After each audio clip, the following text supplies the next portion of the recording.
Hi, I'm Anthony Wilroth, and welcome to Eyes on Como, where we put a spotlight on Columbia and Boone County, Missouri local politics and government. I apologize, my voice is not quite with me today, but when breaking news happens. When you have to shoot a video, you have to shoot a video. So please bear with me, and we'll get through this, because today some breaking news absolutely did happen. As reported earlier on our Facebook page, First Ward Councilwoman Pat Fowler unfortunately is dropping out of the race for the First Ward Council seat. She is up for re-election, and she provided the following statement to Eyes on Como, as well as posting it on her Facebook page and providing it to other media outlets. And it reads as follows.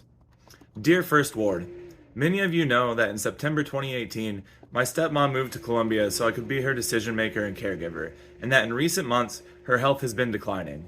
When I weigh my multiple job, civic, and family responsibilities, I am increasingly focused on the time I want and need to spend caring for my mom. For this reason, I have made the difficult decision to end my campaign for re-election to the First Ward Council seat. Whether I have weeks or months to spend time with the woman who helped raise me, I want to make certain she has my best attention and my best efforts. She was the reason I had my family support to go to law school. She was the person who talked me through the case law in the evenings when I returned home from the library, and it was she who insisted that when I bought a house, that it be within walking distance of City Hall, where she knew I spent increasing amounts of time. I have high standards regarding the amount of preparation I do before and between city council meetings. I spend a lot of time preparing so I can ask informed questions to get to the heart of the matter and to help us sort out who is advantaged and disadvantaged by the votes we make and the policies we set. But no one does this work alone. I have been blessed by the strong support and intentional work of outstanding community advocates and involved residents. Together, we have built strong foundation for our collective work on both sides of the podium.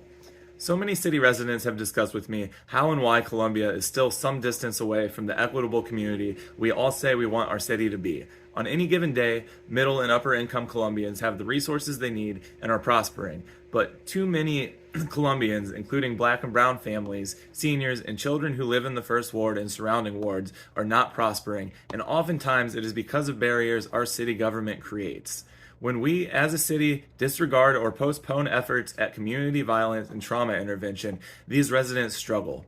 When we fail to address issues such as providing access to physical and mental health care services, healthy food, or water free of contaminants, these residents struggle. When we cannot find solutions for providing affordable, stable housing and good repair, fair and reasonable utility rates, or creating an efficient public transportation system that helps people get and keep better paying jobs, these residents struggle. If we truly care about social, economic, and racial equity and how we can achieve that equity, we must continue to ask hard questions of ourselves and of each other, and to continue challenging our assumptions. We need to especially do these things during city council meetings.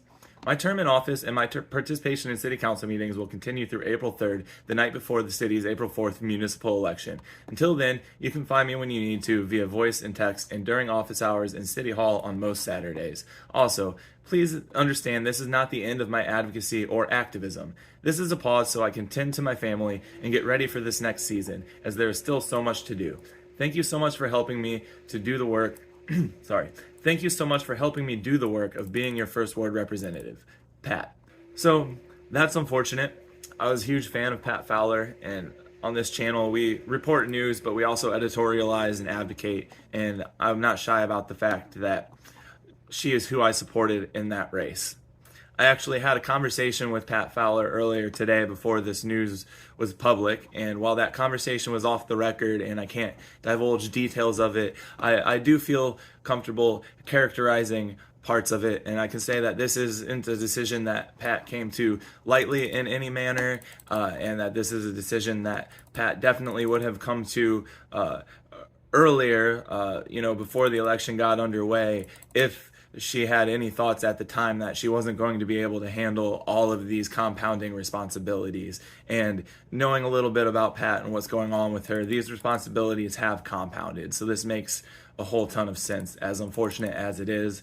I also absolutely believe her when she says that she is not done advocating, and that you will see her and hear from her again. Like I said, we talked for a while, and while I can't divulge details because it was off the record, she left me assured that she's going to continue to be a fierce advocate in this community. So where does that leave us?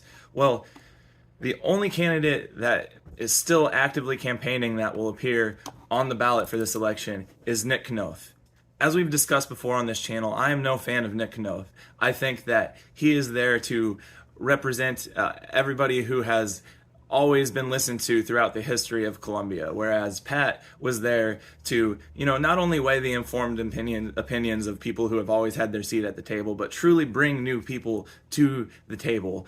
Nick consistently says in his candidates forums and opportunities he's had to speak with the media that his whole thing is making sure everyone has a seat at the table. But it doesn't make any sense and never has made any sense why he was running against Pat when that's the one thing Pat was good at doing. If you look at Nick Knoth and his background, he comes from the Chamber of Commerce. He has had internships with multiple Republican office holders here in the state.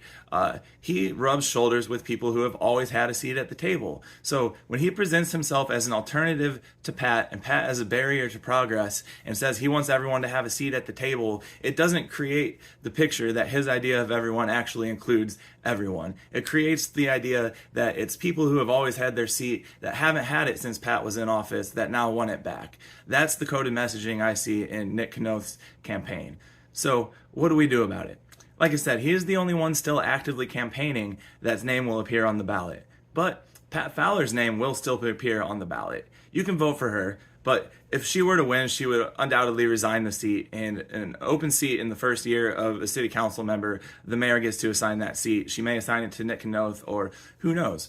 But there is still an opportunity for somebody to run a strong write-in campaign against Nick Knoth. One based on equity, one echoing everything that Pat Fowler has advocated for. I would like all of you to consider, if you live in the First Ward, dig deep and think if you would like to be that person and run a worthy write-in campaign against Nick Knoth. There is still time to certify yourself as a write-in candidate. In fact, there is still time to register to vote and make yourself eligible to certify yourself as a write-in candidate. Undoubtedly, more people would have jumped into this race if it was known that it was an open seat. We cannot let Nick Knoth think that he has any sort of mandate when that is anything but the case. Please consider it. In the meantime, keep your eyes on Como.